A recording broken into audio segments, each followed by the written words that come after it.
नमस्कार, मैं हूं पंकज झा।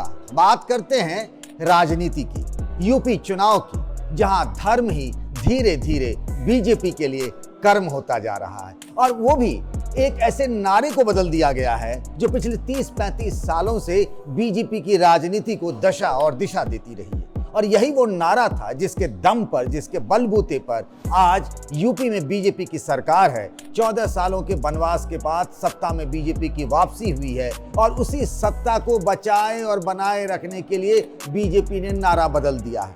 हम आज बात कर रहे हैं कि क्या मथुरा और काशी से बीजेपी अपनी सत्ता को बचाए रखने में कामयाब हो पाएगी, क्योंकि अब तक तो बात अयोध्या की होती थी, रामलला की होती थी, राम मंदिर की बात होती थी। विपक्ष की तरफ से तंज किए जाते थे कि रामलला हम आएंगे, मंदिर वहीं बनाएंगे, और नीतीश कुमार जैसे नेता भी कहा करते थे कि तारीख नहीं बताएंगे। लेकिन भव्य राम मंदिर का निर्माण हो रहा है और बीजेपी को अब इससे आगे की अपनी राजनीति और उसकी रणनीति को टटोलना पड़ रहा है, क्योंकि यूपी में चुनाव है तो इसीलिए धार्मिक तनाव भी है। तनाव मथुरा में है और इसीलिए यूपी के डिप्टी सीएम केशव प्रसाद मौर्य ने इस नारे को बदला है। अब सोचिए कि मैं किस नारे की बात कर रहा हूं। लगातार कई सालों तक एक नारा लगता था और वो था कि अयोध्या तो झांकी है, काशी मथुरा बाकी है। अब डिप्टी सीएम यूपी के जो हैं केशव प्रसाद मौर्य, उन्होंने ट्वीट करके नारे को बदला और कहा कि काशी अयोध्या में भव्य मंदिर का निर्माण जारी है और मथुरा की अब बारी है। इसे लोग कह रहे हैं कि मथुरा की भी तैयारी है। जिस मथुरा में श्री कृष्ण जन्मभूमि के आसपास इन दिनों धारा 144 लगा दी गई है, क्योंकि कुछ लोग और कुछ संगठन जो हिंदूवादी संगठन है, वहां पर 6 दिसंबर की तारीख को मस्जिद के अंदर भगवान कृष्ण की मूर्ति रखना चाहते थे, और जैसा कि अयोध्या में हुआ था। और 6 दिसंबर ही क्यों? क्योंकि आप सब जानते हैं कि अब से कई साल पहले बात 1992 की करते हैं कि 6 दिसंबर को अयोध्या में विवादित ढांचे को कार सेवकों ने गिरा दिया था। अब हो क्या रहा है, मैं बताऊं कि आखिर क्यों यूपी की पॉलिटिक्स में काशी और मथुरा की एंट्री हो रही है। मथुरा की एंट्री तो इस वजह से हो रही है कि कृष्ण जन्मभूमि के बहाने से हम फिर से हिंदुओं को गोलबंद करें, और हिंदुत्व में वो धार है कि वो जाति बिरादरी के खांचे को तोड़कर पूरे हिंदू समाज को एक कर सकता है। और अगर ये एक हो गया तो अखिलेश जो बीजेपी के खिलाफ एक चक्रव्यूह बनाने की तैयारी कर रहे हैं, लगातार वो किसी न किसी जाति बिरादरी की नुमाइंदगी करने वाले पार्टियों से गठबंधन कर रहे हैं, चाहे वो राजभर समुदाय हो, चाहे वो नोनिया समाज हो, चाहे वो केशव देव मौर्य हैं महान दल के, उनके साथ हो, या जाटों के लिए आरएलडी के साथ तालमेल हो, या पटेल वोटरों के लिए कृष्णा पटेल के साथ गठबंधन की बात हो। बीजेपी के खिलाफ जो अखिलेश अपना चक्रव्यूह बना रहे हैं, उसे तोड़ने की कोशिश की जा रही है हिंदुत्व को धार देते हुए। और 13 दिसंबर को प्रधानमंत्री नरेंद्र मोदी काशी में विश्वनाथ कॉरिडोर का उद्घाटन करेंगे, लोकार्पण करेंगे। मंदिर को नई शक्ल दी गई है। जो वहाँ श्रद्धालु जाते हैं उनको सुगमता से विश्वनाथ के दर्शन हो सके। पूरी यूपी की कैबिनेट जाएगी वहाँ पर, कैबिनेट की बैठक होगी। कैबिनेट की बैठक से पहले सब गंगा स्नान करेंगे, फिर बाबा विश्वनाथ के दर्शन पूजा करेंगे, जैसे प्रयागराज कुंभ में हुआ था और फिर एक बड़े फैसले का ऐलान हुआ था कि गंगा एक्सप्रेसवे बनेगा। तो कुछ इसी तरीके से काशी में 1 महीने तक भव्य और दिव्य कार्यक्रम होंगे। क्योंकि मामला चुनाव का है तो चुनाव तक पूरे माहौल को, मामले को गरमाए रखने की तैयारी है।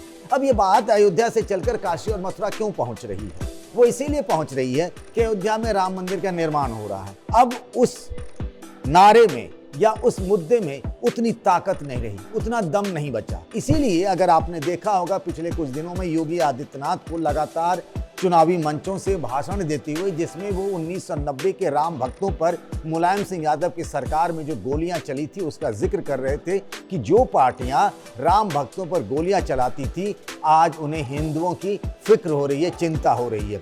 उस बात को भी लाया गया, लेकिन उस बात में भी जनता में वो करंट नहीं दिखा बीजेपी को, जिसके बलबूते पे बीजेपी को वोट मिल सके, बीजेपी के कार्यकर्ताओं में उत्साह हो। तो वो मामला भी बहुत ज़्यादा दिखा नहीं, इसीलिए बात को आगे बढ़ाने की कोशिश की जा रही है। और देखिए, ये महज संयोग नहीं है कि जब केशव प्रसाद मौर्य ये बात कह रहे थे, उसी वक्त योगी आदित्यनाथ अयोध्या में यज्ञ और हवन कर रहे थे।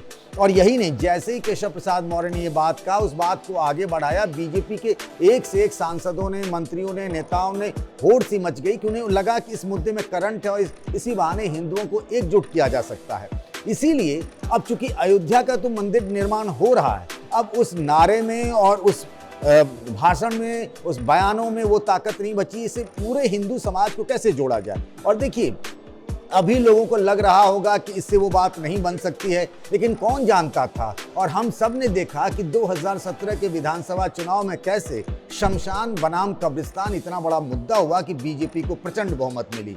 अब बीजेपी एक साथ कई मोर्चों पर काम कर रही है। दूसरा एक काम का नारा है, विकास का नारा। तीसरा सामाजिक समीकरण का, जिसमें जाति, बिरादरी, सबको, अगड़े पिछड़ों को जोड़ने की कोशिश बीजेपी की तरफ से है। सबसे बड़ी जो ताकत है बीजेपी की, अब बीजेपी खुलकर उस पिच पर बैटिंग कर रही है। योगी आदित्यनाथ ही भी ये बात कहते हैं। इशारों ही इशारों में प्रधानमंत्री नरेंद्र मोदी भी उस एजेंडे को धार देते हैं। और केशव प्रसाद मौर्य, दूसरे बीजेपी नेता तो कहते भी हैं। कई लोग तो मुसलमानों से अपील कर रहे हैं कि श्री कृष्ण जन्मभूमि पर मुस्लिम अपना दावा छोड़ दें।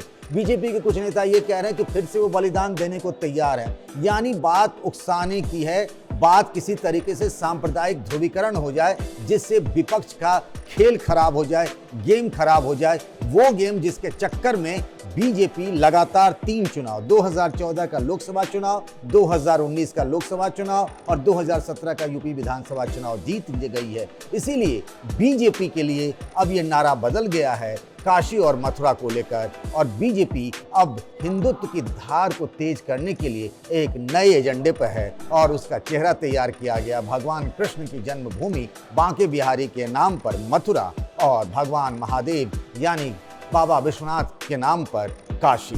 क्या काशी और मथुरा से ये एजेंडा बीजेपी का तय हो पाएगा? इस सवाल का जवाब सबको ढूंढना पड़ेगा और यूपी की जनता ही ये तय करेगी।